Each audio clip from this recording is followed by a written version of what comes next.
What's up, No Rev? What's going on, CJC? Well, today, in honor of our theme of video games, we are going to talk about the top 6 movie to video game adaptations and vice versa. Since our last podcast episode was about the worst, we figure we'll give the best a shot. Yeah, it should be interesting. It should be fun, man. Should be interesting. And why top 6? Because we all needed our own equal airtime. Yeah.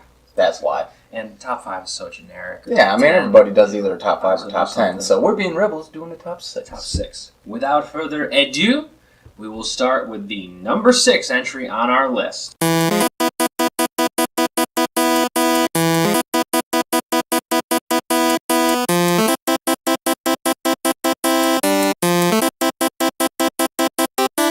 Coming in at number 6 is 007 GoldenEye. This 1997 Rare software game based on James Bond GoldenEye. This was an N64 exclusive and is loved to this day in large part thanks to its split-screen multiplayer. The game is viewed as revolutionary, as before it, FPSs on consoles were seen as inferior or downright impossible compared to PC. Without this game, we may never have gotten Halo, Call of Duty, or any Battlefield games. 007 is the granddaddy of the console FPS and number 6 on our list. I'm going to send it over to the lovable No Rev for number 5.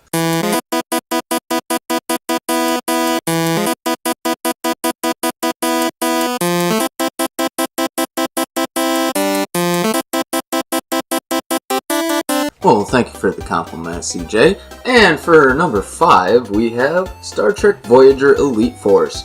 Created by Raven Software and Activision, released in September 20th of 2000, this game has you playing as Lieutenant Tukov on a perilous mission to protect the Voyager from assault. This game gives you a chance to enjoy battling through opposition spacecraft, infiltration missions, as well as a heavy reliance on a first-person shooter aspect that has you fighting through waves and waves of ultimate colonization force as led by the main villain, to which we will leave a surprise. Either way, this game provides a fun, entertaining experience, all while challenging your mettle at every turn. And it's back to you, CJ, for number 4.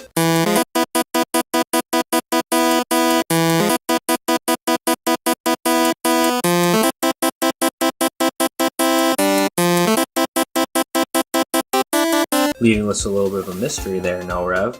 At number 4, we have The Godfather.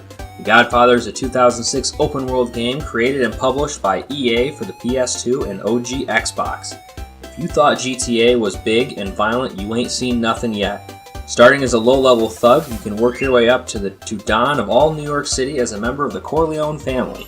Loosely based on the first movie, with a campaign that follows some of the plot, the most enjoyment comes from going through the city and getting into all manner of trouble. From bribing cops, to strong-arming businesses, and starting mob wars. If you ever dreamed of being a classy criminal, this is the game for you.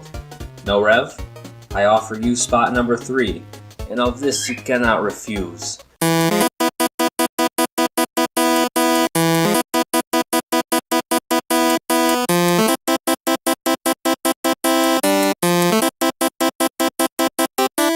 And on to number 3, we have Spider-Man 2, not the Amazing Spider-Man 2.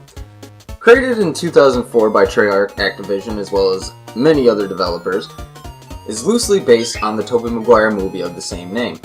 This game is the first in the Spider-Man games to offer free roaming as well as a 3D web swimming physics mechanic that was revolutionary for the time. While many of the normal thugs in this game are pretty copy and paste and don't offer much of a challenge, the boss fights is where the game excels, offering challenging boss fights with the likes of Shocker, Rhino, Doc Ock, as well as many others. This game is definitely worth the price tag. Now swinging on over to you, CJ, for number 2.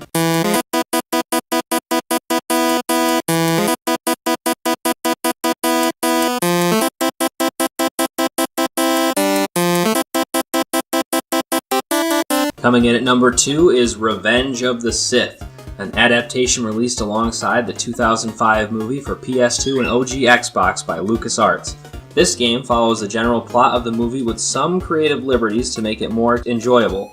Considered by many the best lightsaber simulator, you fight with a lightsaber and the Force to bring an end to the Clone Wars. The progression system was well designed, and by the end you truly felt like a badass with unlimited power. Bring balance to the Force or leave it in darkness, the choice is yours. May the force be with you, No Rev, and the number one choice on our list.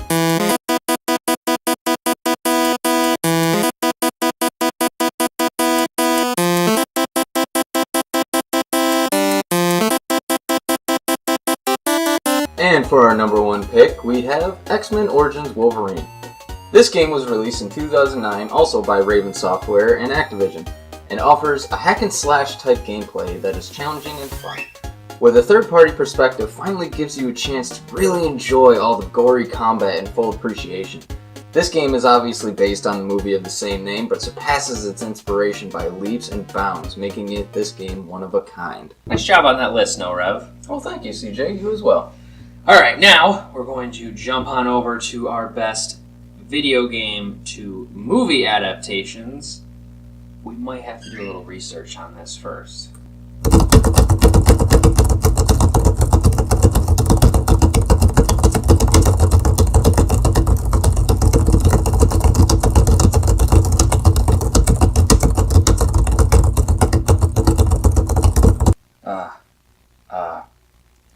Fuck!